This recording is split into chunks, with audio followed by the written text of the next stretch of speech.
Assalamualaikum warahmatullahi wabarakatuh. Kali ini kita akan belajar tentang tektonisme.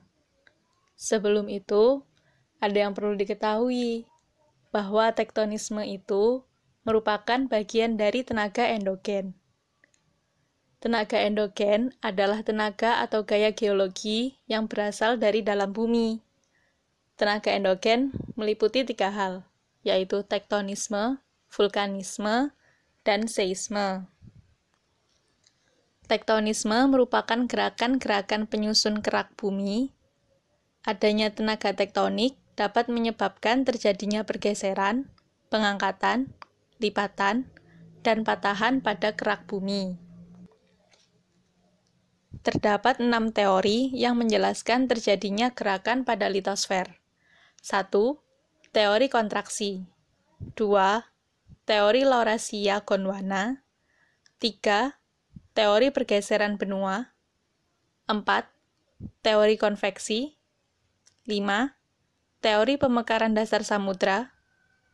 6. Teori lempeng tektonik. Yang pertama, teori kontraksi. Teori ini menyatakan bahwa tubuh bumi telah lama mengalami pendinginan di permukaannya. Karena bumi terus mendingin, maka bagian inti bumi mengalami penyusutan. Akibatnya, kerak bumi menjadi longgar dari intinya, sehingga timbul gaya tangensial yang mengakibatkan terbentuknya pengerutan di bagian permukaan. Inilah yang menyebabkan terjadinya pegunungan lipatan di permukaan bumi. Yang kedua, teori Laurasia-Gondwana.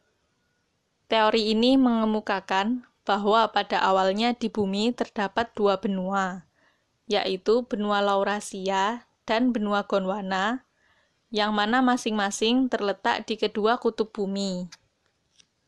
Kedua benua kemudian bergerak secara lambat menuju ekuator, dan kemudian terbentuklah benua-benua di permukaan bumi seperti saat ini. Benua Laurasia meliputi Eropa, Asia, dan Amerika Utara. Sedangkan benua Gondwana meliputi Amerika Selatan, Afrika, Australia, dan anak benua India. Yang ketiga, teori pergeseran benua. Teori ini dikemukakan oleh Alfred Wegener yang menyatakan bahwa di bumi terdapat 1 benua, yaitu benua Pangea.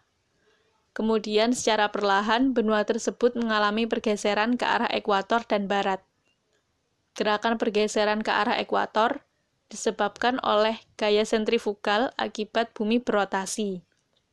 Sedangkan gerakan ke arah barat akibat gerakan bumi ketika berotasi dari arah barat ke timur. Gambar-gambar ini menunjukkan proses dari teori pergeseran benua. Yang keempat, teori konveksi. Teori ini mengemukakan bahwa pada lapisan astenosfer terdapat arus yang memutar, atau bisa disebut arus konveksi. Adanya arus konveksi ini menyebabkan permukaan bumi menjadi tidak rata. Hal ini dikarenakan arus konveksi mempengaruhi litosfer yang ada di atasnya. Arus konveksi terjadi karena adanya pemanasan secara terus-menerus dari inti bumi terhadap lapisan mantel yang ada di atasnya.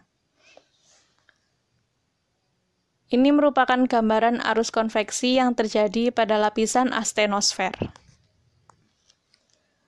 Teori yang kelima adalah teori pemekaran dasar samudra. Teori ini menjelaskan bahwa bagian kerak bumi di dasar samudra mengalami pemekaran sebagai akibat gaya tarikan yang digerakkan oleh arus konveksi yang ada pada astenosfer. Oleh sebab itu, maka terbentuklah rekahan pada dasar samudra. Kemudian, magma mengalir dari rekahan kedua sisinya dan membentuk kulit bumi yang baru. Beginilah gambaran proses dari pemekaran dasar samudra. Teori yang terakhir atau teori yang keenam adalah teori lempeng tektonik.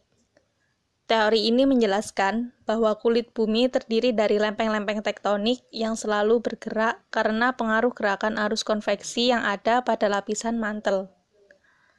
Arus konveksi ini dapat menyeret lapisan kerak bumi yang ada di atasnya, sehingga menimbulkan berbagai bentuk di permukaan bumi, seperti rekahan, retakan, celahan, patahan, maupun pengangkatan.